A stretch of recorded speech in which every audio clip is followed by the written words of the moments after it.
Alors, la campagne, vide, ennuyeux, c'est un peu l'image qu'on en a, non? Eh bien, aujourd'hui, on va voir que c'est bien plus complexe que ça. On s'attaque à un chapitre super important pour le brevet, les espaces de faible densité et leurs atouts. Et vous allez voir, ils sont loin d'être vides, ils sont même pleins de surprises. C'est un sujet qui peut tomber le jour J, donc restez bien attentifs, on va décortiquer tout ça ensemble. Allez, voilà le programme. D'abord, on va tordre le cou à quelques idées reçues. Ensuite, on explorera les vrais atouts de ces territoires, que ce soit pour l'agriculture ou le tourisme. Après, on verra que tout n'est pas toujours simple, avec l'étude d'un conflit. Et on terminera avec le plus important, une fiche méthode spéciale brevet pour être au top. C'est parti. Première partie donc, la France, un territoire vide. On va essayer de dépasser les idées reçues. Vous avez sûrement déjà entendu parler de la diagonale du vide, cette fameuse ligne qui traverse la France et qui symboliserait des campagnes en train de mourir. Eh bien, mettez cette image de côté, on va voir que la réalité, elle est beaucoup plus intéressante. Regardez-moi cette photo. On est en plein cœur de la Beauce. Alors oui, il y a peu d'habitants au kilomètre carré, c'est un fait. Mais est-ce que ça a l'air vide? Pas du tout. C'est ce qu'on appelle le grenier à grains de la France. C'est un espace hyper productif, essentiel pour notre agriculture. Donc premier point super important à retenir, faible densité, ça ne veut absolument pas dire absence d'activité. C'est même tout le contraire.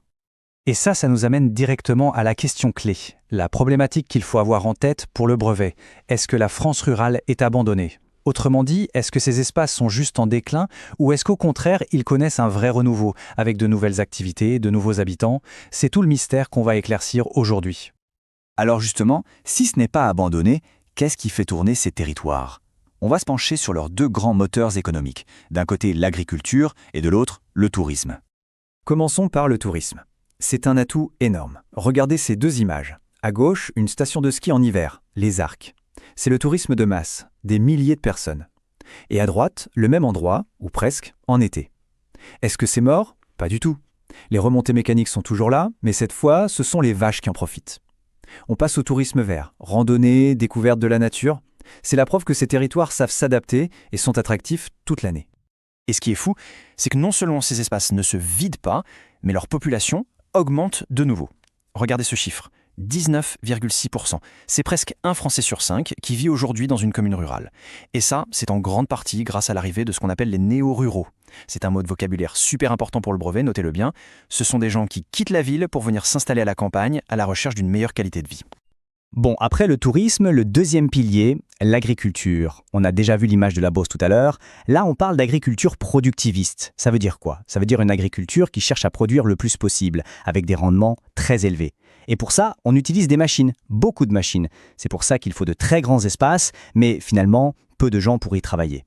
D'où la faible densité de population. Vous voyez le lien? Mais attention, il ne faut pas croire qu'il n'y a que ça. À côté de ces immenses exploitations, il y a un autre modèle qui se développe de plus en plus, une agriculture plus locale, de qualité. Pensez aux circuits courts, aux produits du terroir qu'on peut trouver dans des épiceries paysannes comme celle-ci. Ça attire les nouveaux habitants et bien sûr les touristes qui cherchent de l'authenticité. Bon, on a un tableau qui a l'air plutôt positif, non? Des atouts, de nouveaux habitants. Mais voilà, quand on met ensemble des agriculteurs, des touristes, des défenseurs de l'environnement, des nouveaux arrivants sur un même territoire, eh bien parfois ça crée des tensions, voire des conflits. Et c'est exactement ce qu'on va étudier maintenant, avec un exercice type brevet, l'analyse de documents sur ce qu'on appelle un conflit d'usage. Alors, notre étude de cas, c'est le parc national de la Vanoise. C'est quoi un parc national? C'est un territoire où on essaie de faire deux choses en même temps. D'un côté, protéger une nature magnifique, et de l'autre, permettre quand même un certain développement économique. Sur la carte, on voit bien les deux zones. Au centre, le cœur de parc, super protégé, et autour, l'aire d'adhésion où on peut avoir des activités, mais en respectant des règles, une fameuse charte. Et c'est justement cette charte qui pose problème. Écoutez bien cette phrase d'un éleveur du coin.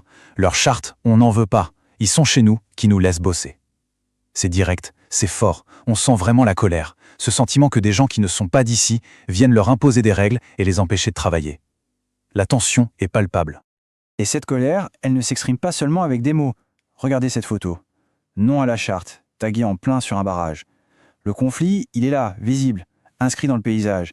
C'est un message très clair envoyé par une partie de la population locale. Voilà, on y est. Cette situation porte un nom. Et c'est la notion de géographie à maîtriser pour ce chapitre. C'est un conflit d'usage. Qu'est-ce que ça veut dire? C'est quand plusieurs personnes ou plusieurs groupes veulent utiliser le même espace, la même ressource. Mais pas du tout pour la même chose. Et du coup, ça s'oppose. C'est un terme à absolument placer dans votre copie si le sujet tombe. Ce tableau y résume tout parfaitement. On a les différents acteurs et leurs objectifs. Regardez, les éleveurs, eux, ils veulent utiliser les montagnes pour leurs troupeaux. Les professionnels du tourisme, ils veulent développer les stations de ski pour attirer du monde.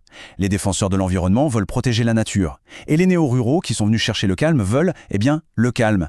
Vous voyez le problème? Tout le monde a de bonnes raisons, mais leurs intérêts sont contradictoires. Ok, je pense qu'on a bien fait le tour des dynamiques, mais aussi des défis. Maintenant, place à la dernière partie, la plus stratégique, comment réussir l'épreuve de géographie. On va tout résumer dans une fiche méthode spéciale brevet. C'est le moment de sortir les stylos. On commence par un petit rappel de vocabulaire. Premier mot-clé, néo-ruraux.